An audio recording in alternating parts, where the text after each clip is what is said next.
Magandang tanghali mga ka-chicken. Ito nga pala yung ano natin, tigwa 1 month old na sisiw. 8 piraso to sila guys.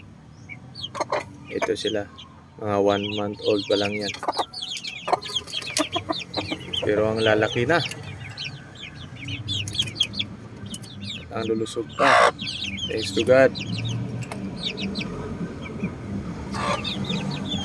10 sana to guys, kaso nung unang araw pa lang na kinulong sila, nalaglag yung dalawa sa baba. Tapos pinatay din ng mga malalaki.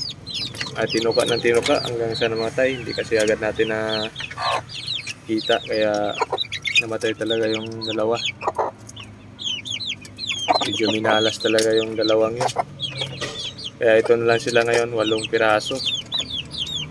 So ngayon guys, susubukan natin silang ilapag sa lupa. Tatalian natin yung inahin dito sa baba. After 1 month, ngayon lang sila makakaapak ng lupa. Ayan guys. Yun. Para lalaki ata yun. Malaki yung palong. Puro itim. Mana sa nanay yung mga kulay nila.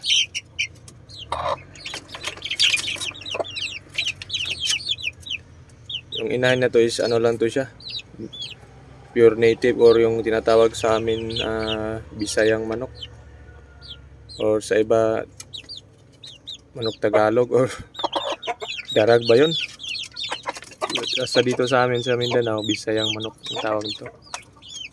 Ayan siya, may tahid pa oh.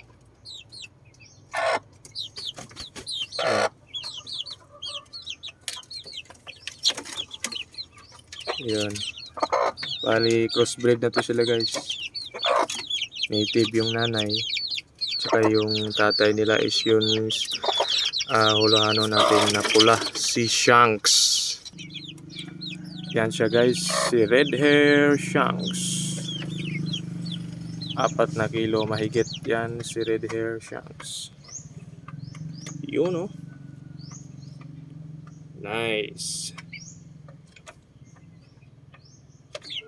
So ngayon, itatali natin sila. I mean yung inahin dito sa baba. So yun guys, nakaapak na sila sa wakas sa lupa. Yung yan, grabing init.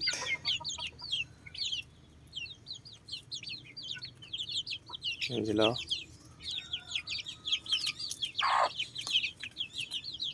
Malapit na rin natin sung iwala itong inahin guys sa mga sisiyo na to. Bagay 1 month naman na rin sila. Pwede na yan sila iwalay sa inahin.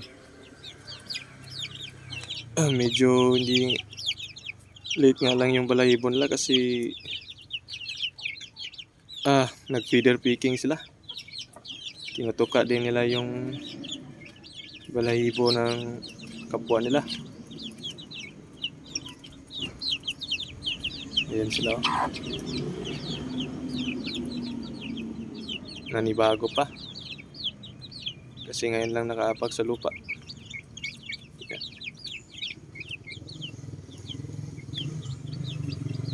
Yun lang guys, yung update natin ngayon sa ating inahin. Please subscribe na lang po sa ating munting channel, malaking tulong na yan po. And pag-hit na rin yung notification bell para updated ka po sa mga bagong videos natin. Maraming salamat!